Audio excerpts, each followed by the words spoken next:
years ago, my soon-to-be ex-husband Tom told me that his ex-wife was on her deathbed and he had to see her one last time. She had been suffering from cancer for a really long time anyway, and it had gotten much worse, so she wanted to see him and I couldn't deny him that. After all, the two of them had known each other since childhood. They had gone to school together and stayed together through college as well.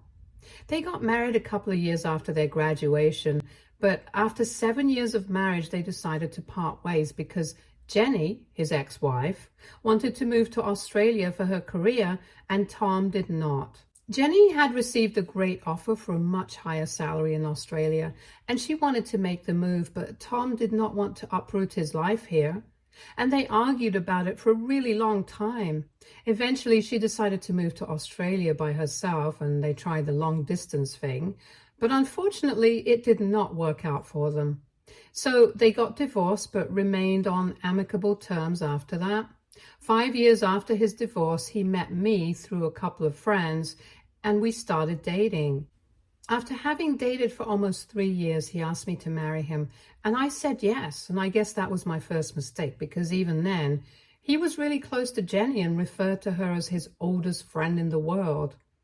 I was not suspicious of anything because he had been very honest with me about his previous relationship with her. But I was a bit insecure initially, but when I realized that they were literally just friends at this point, I started to feel less insecure about their relationship. She even attended our wedding and was very nice to me, so I did not see any reason to feel threatened by her presence in my husband's life. Anyway, about 1 year after we got married, I found out that I was pregnant. We had not been trying for a baby consciously, but we were happy and decided that it was the perfect time to complete our family. And just a couple of months before we found out about the pregnancy, Jenny had told us that she had been diagnosed with brain cancer, and it had reached the 3rd stage. Tom would often spend hours with her on the phone, trying to console her and telling her that everything would be fine.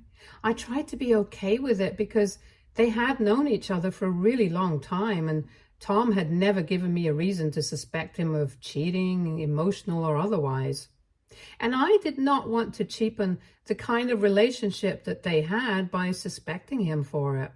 So I never said anything about it, and even when he asked me if he could go and see Jenny in person before she passed away, I agreed because I did not want to come off as the bad guy in this situation.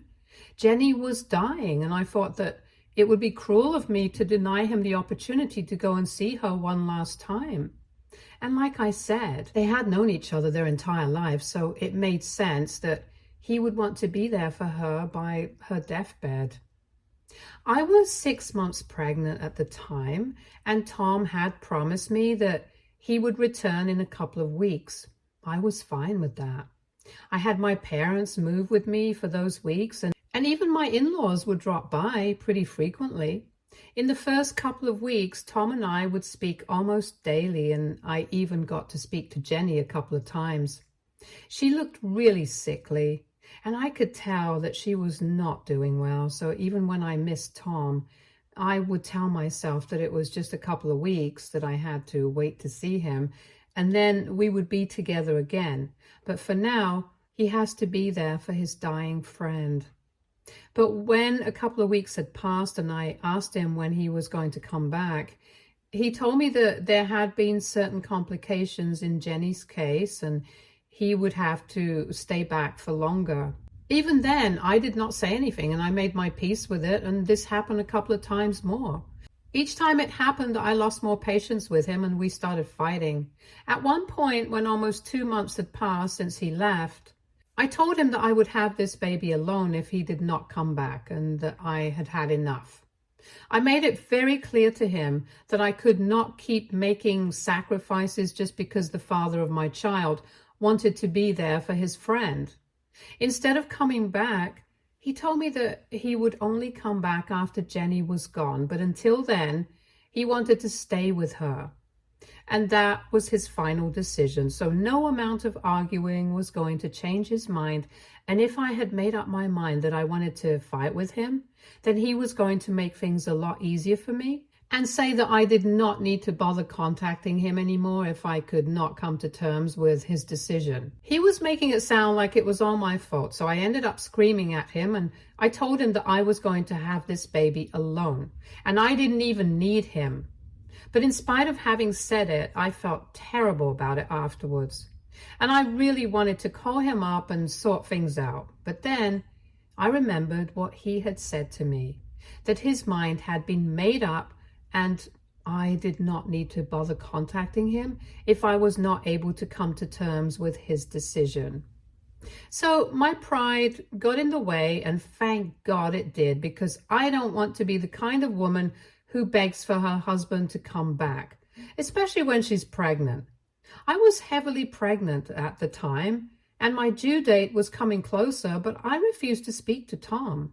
His parents and even my parents tried to talk some sense into him, but he was very firm in his decision not to come back as long as Jenny was alive, since she wanted to spend her last days with him. After a few fights, even my parents and in-laws stopped speaking to him and started focusing on helping me through the pregnancy instead.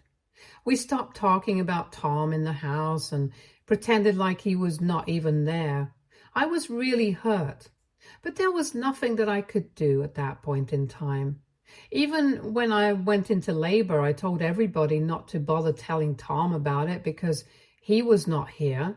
And if he was not here, he did not deserve to know about anything. After giving birth, I had made up my mind that I was not going to speak to him again until he came back. And even then, it would be for the purpose of separating.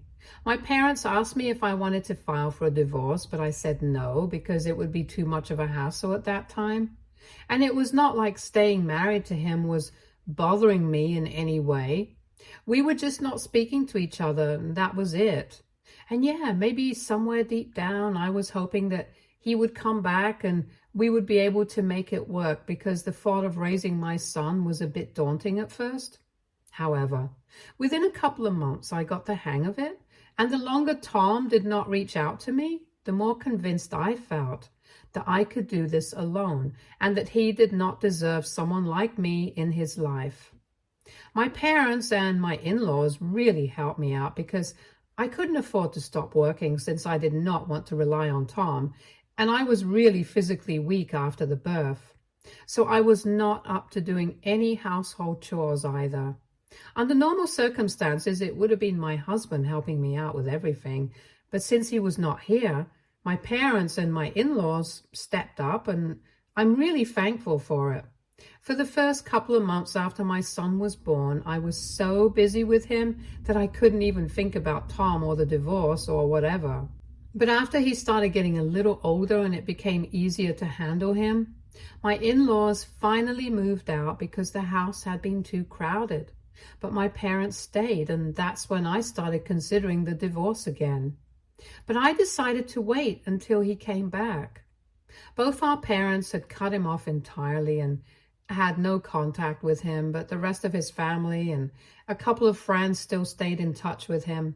So I knew that he was aware of the fact that I had already given birth, but had not bothered to contact me. A couple of weeks back, my in-laws told me that they had heard from a couple of Tom's friends that he was coming back. That meant that Jenny was no longer with us, and that was a bit upsetting, but I was more concerned about Tom returning. As soon as I heard that news, I started looking for divorce attorneys, and when I finalized one guy, I explained my situation to him and had him file the paperwork for me so I would have it ready to go when Tom finally returned. Honestly, I had been waiting for this day for a really long time now, and I finally got to experience it a couple of days back when the doorbell rang in the morning and it was Tom standing outside. He had a bunch of bags with him and he looked very different, but that was not even my concern. I opened the door to him and I invited him inside without a word, and even he did not say anything. Once he was inside, he asked to see his son, so I did the needful, and I brought our son to the living room. But since my son had never seen this person before, and he's kind of shy, he refused to even go near Tom and kept hiding behind me. Tom tried really hard to get him to come close to him, but my son refused. And eventually I had to send him back to his room so he could play there with his grandparents. I could see that Tom was disappointed that his own son could not recognize him. But that was his own fault.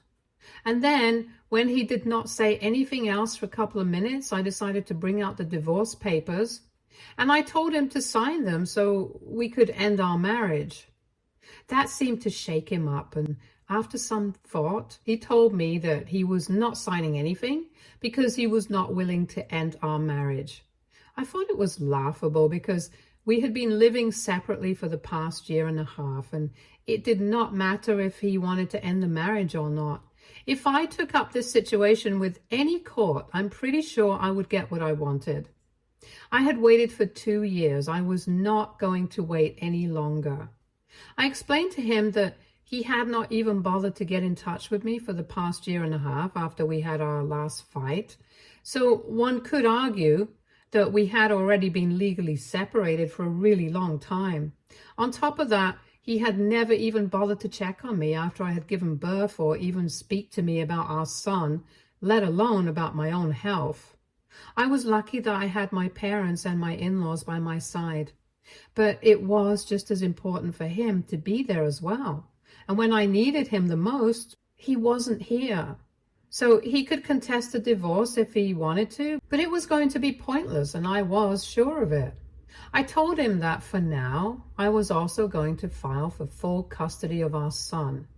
But he was going to have visitation rights, and maybe in the future we could renegotiate the custody arrangement, and so he could spend at least a little bit of time with our son, more for my son's sake rather than his. But for now, this was the most that I could do, and I then asked him to leave because he had seen his son and I had done whatever I had waited to do. So now we had nothing to talk about. I expected him to storm out or to shout at me, but instead, he just broke down on the couch, and that left me very confused because I did not see that coming. Within a couple of seconds, he was sobbing like a baby, and not knowing what else to do, I decided to call his parents up and tell them what was happening. It did not seem appropriate to call the cops on a man who was crying like that. He couldn't even get any words out, but it was very obvious to me that he was racked with grief. And within a couple of minutes, his parents showed up, and they literally had to drag him out of there because he couldn't even stand up on his own. He was crying that hard. After he was gone, I decided to speak to a couple of his friends to find out more about the situation. And once I had spoken to them, I found out that apparently he had been talking about coming back for a couple of months now. And he had wanted to make things right with me several times, but he did not call because he thought I would just get mad and end up fighting with him again. They told me that he had kept himself updated through them since I hadn't blocked any of them, and said that he had missed us every single day since he had left. But he couldn't abandon Jenny because her condition just kept worsening. But she kept fighting, and her doctors had said that she seemed to be responding to the treatment after he had arrived, and he did not want to risk anything. He hadn't told me about it because that would make me feel like Jenny still had feelings for him, and I would not be comfortable with it. And now I'm so confused. I don't even know how to feel about anything. I'm just numb, to be honest. AITA for waiting for my husband to come back for 2 years, and only so I could serve him with divorce papers personally. Edit. So there are a lot of questions about my decision to wait. Like I said, the reason I had decided to wait so I could hand him the divorce papers personally was because if I had filed for divorce earlier, it would have been a huge hassle for me to take care of my son, do my work, and also handle the divorce all at the same time. I think I had already mentioned in my original post that staying married to him was actually not hurting me in any way whatsoever, so I did not see the point of getting that divorce. It wasn't like I was going out with other men, looking to date other men, and thinking about marriage to them, so I was perfectly fine with waiting for him to come back, no matter how long it took.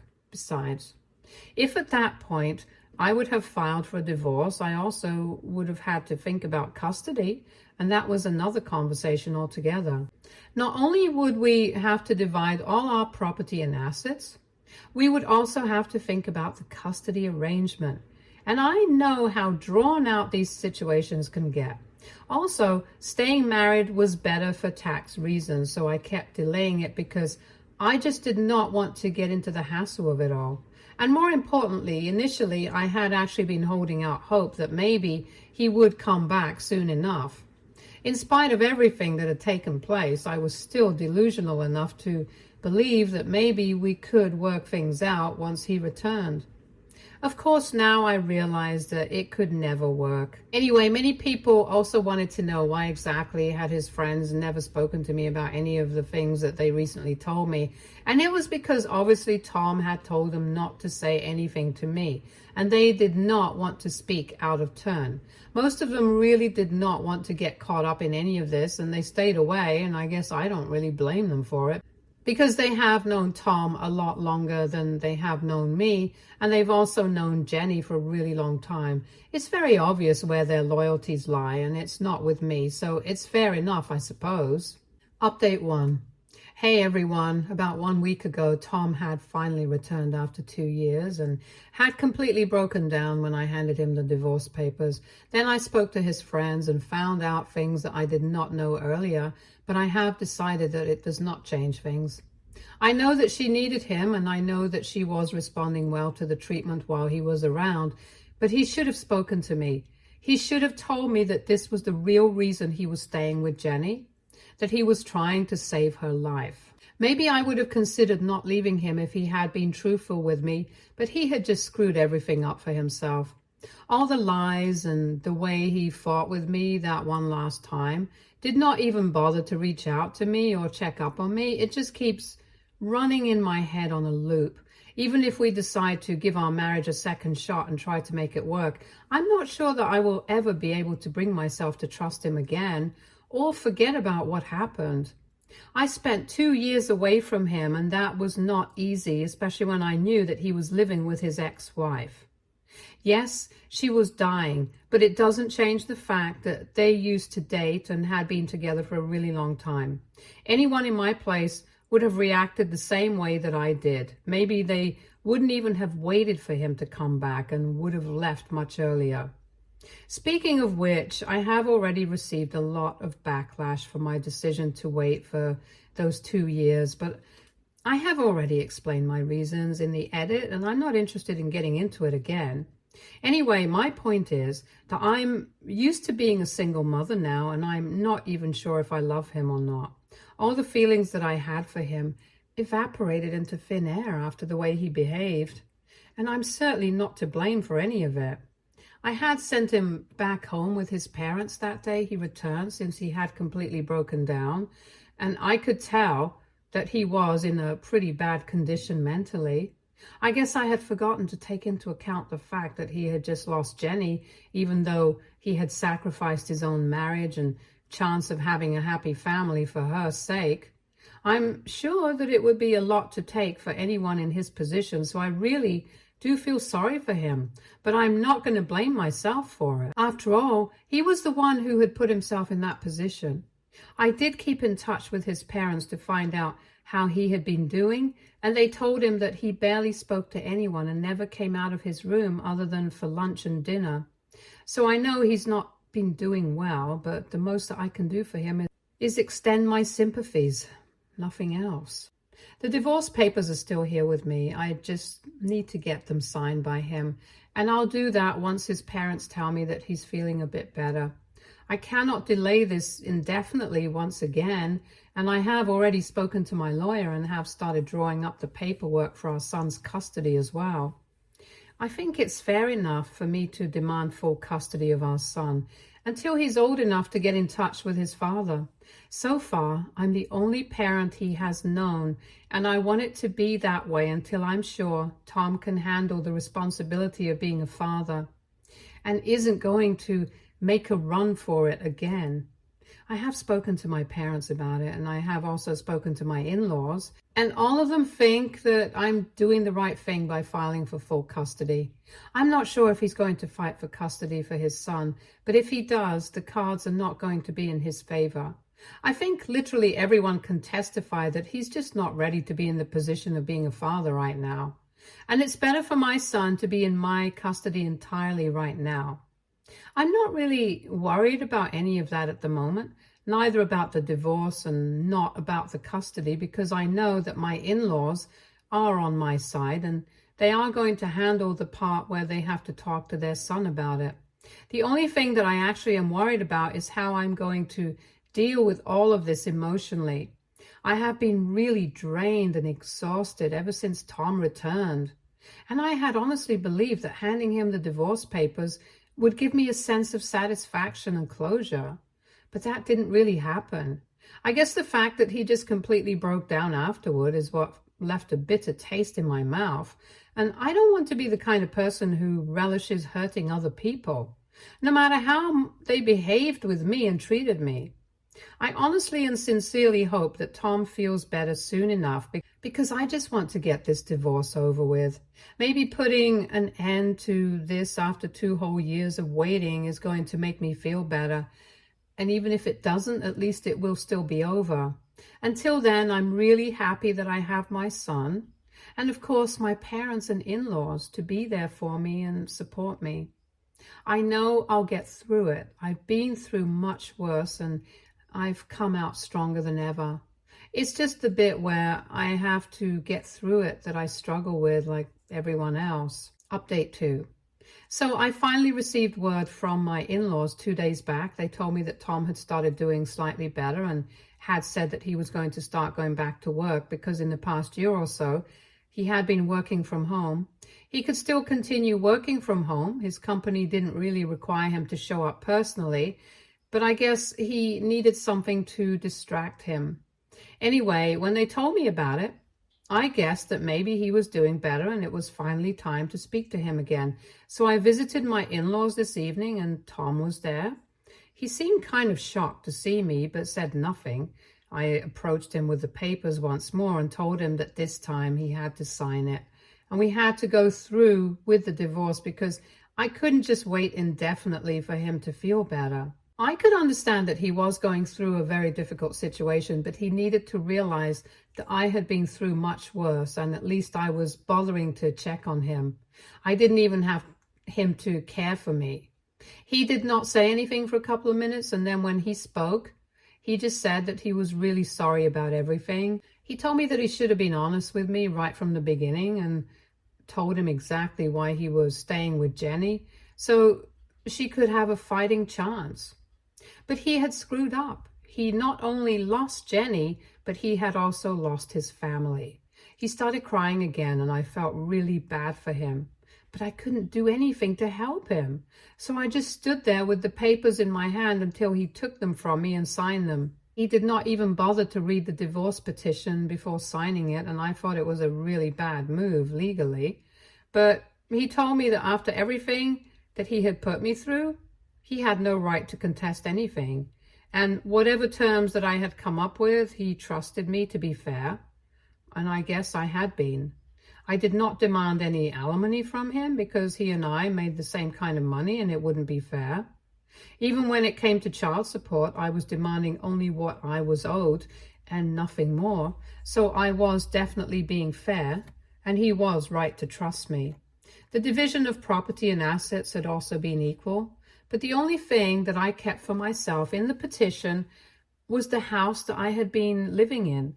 Ideally, we should have sold it and split the money, but that is where I have been living for the past couple of years, and I did not want to move out. So I think it was fine. And moreover, our son is used to that place. I don't want to change that. I also spoke to him about the custody arrangement, and he agrees with it. So in a couple of years, we're going to renegotiate the situation once again. But for now, I have full custody. I'm going to get him to sign the paperwork later, but I have already spoken to my lawyer, and it's all in the works. I guess I can finally feel a bit relieved, and I really do. I'm looking forward to living freely now. Update 3. Hey guys, so it's been close to a year since my divorce from Tom was finalized. And after the divorce, we still kept in touch for the sake of our son. He lived with his parents for a couple of months, but then moved out after he found an apartment a few blocks away from our house. He visits us frequently so he can familiarize himself with our son, and I think it's a good thing because they get along really well and he seems to make our son happy. As far as I'm concerned, that's all that matters to me. It was initially really difficult for me to see him so often, and it was equally awkward for him, but we got the hang of it soon enough. I'm also still in touch with my in-laws, or maybe I should call them my ex-in-laws because I'm not with Tom anymore. Anyway, they also visit us quite frequently, and my parents are still living with me. My son is almost 3 years old now, so I can pretty much handle him on my own, but I appreciate having my parents around. And I think that they like living with us too. Right now, I'm just focusing on working and raising my son. I don't have any time for romance in my life. Maybe I'll think about it in the future, but for now, it's off the tables for me. A lot of my friends and even some people here were skeptical about whether I would be able to resist getting back together now that he had returned. And because of the arrangement with our son, I would have to see him pretty often. But so far, it has not been a problem. And I really don't think that it's going to be a problem in the future either. I don't really have any feelings for him as such. And if he does, he has hidden it really well. Even if he does, it's not my problem. I'm not going to get back with him no matter what, because I've gone through a lot enough once as it is. I don't want to put myself through that again. I'm happy with my life right now, and I plan on keeping things this way for a while. Stay tuned for more stories from our girl relationships.